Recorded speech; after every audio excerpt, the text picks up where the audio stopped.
Dans les apparitions de Jésus après sa résurrection, celle qui me touche le plus est certainement celle à Pierre. Souvenez-vous de ce Pierre, un disciple hors norme, celui qui a tout juste quand il répond à l'interrogation de Jésus « Qui dit-on que je suis ?» Il prononce une magnifique déclaration de foi « Tu es le Christ, le Fils du Dieu vivant ». Ce Pierre, c'est ce disciple qui ose marcher sur l'eau en pleine tempête, celui qui déclare bien fort devant tous les autres « Jésus, tu vois là, si tous ici te renient, eh bien moi, je ne te renierai jamais. » Et je suis sûre qu'il était sincère quand il disait cela.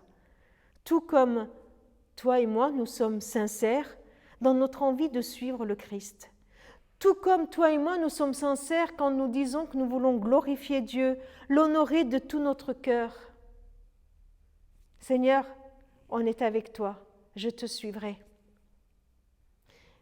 Et comme quand toi et moi, nous avons envie de suivre Jésus, il peut nous arriver, comme il est arrivé à Pierre, de se casser la figure. Voilà que Pierre, en face d'une servante qui lui demande s'il connaît Jésus, tout simplement, alors qu'en même temps, on était en train de juger son maître Jésus, Pierre n'arrive plus à honorer son engagement et il renie Jésus. Il renie Jésus. Il y a tellement de façons pour nous aussi de ne pas honorer nos engagements, de faire le contraire de ce qu'on aurait aimé faire, être face à nos limites, à nos échecs. Il y a pas si longtemps, je discutais avec une amie proche qui me disait « Jamais j'aurais cru que je vivrais ce que je vis. Jamais j'aurais cru que j'en arriverais à divorcer. Jamais j'aurais cru que j'en arriverais à rester fâchée avec quelqu'un. Jamais j'aurais cru que j'en arriverais à me disputer avec mon frère ou avec ma sœur. » Vous voyez, c'est jamais j'aurais cru que. Que fait Jésus face à l'échec de Pierre et d'une autre?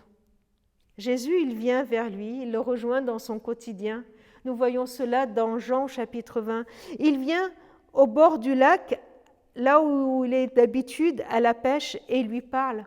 Il lui fait revivre cette même scène, la même scène que la première rencontre, pour qu'il se souvienne de la première fois où il a rencontré son Jésus. Il lui fait vivre une pêche miraculeuse, il lui rappelle ses premiers instants, il lui prépare un bon repas au bord du lac et il lui parle. Il ne lui dit pas « Bon, écoute, cette fois j'espère que tu vas tenir le coup. » Il ne lui dit pas « Bon, allez, je te pardonne, mais ne recommence plus. » Non, il lui pose juste une question.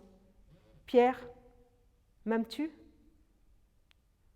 Face à tes échecs à toi et face à mes échecs à moi, le Seigneur revient parler à notre cœur. Il attend de nous, non pas qu'on lui dise « cette fois, je ne me casserai plus la figure », mais qu'on lui dise « Seigneur, tu sais toutes choses, et tu sais que je peux être nulle, tu sais que je ne suis pas à la hauteur, mais je t'aime, je t'aime. » Jésus confie à nouveau une mission à Pierre. Il lui confie rien d'autre que ses propres brebis. Il lui dit « Paix, mes brebis. Prends soin de mes brebis. » Il refait confiance. Aujourd'hui, Jésus veut venir à ta rencontre pour renouveler son appel sur ta vie malgré tes échecs. Merci Seigneur. Merci de renouveler ton appel sur notre vie malgré nos échecs. Seigneur, tu connais toutes choses. Et je t'aime, et je veux t'aimer. Viens à notre secours. Seigneur, viens nous restaurer, viens nous rétablir, viens nous relever.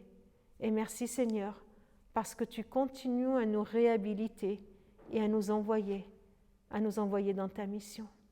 Amen.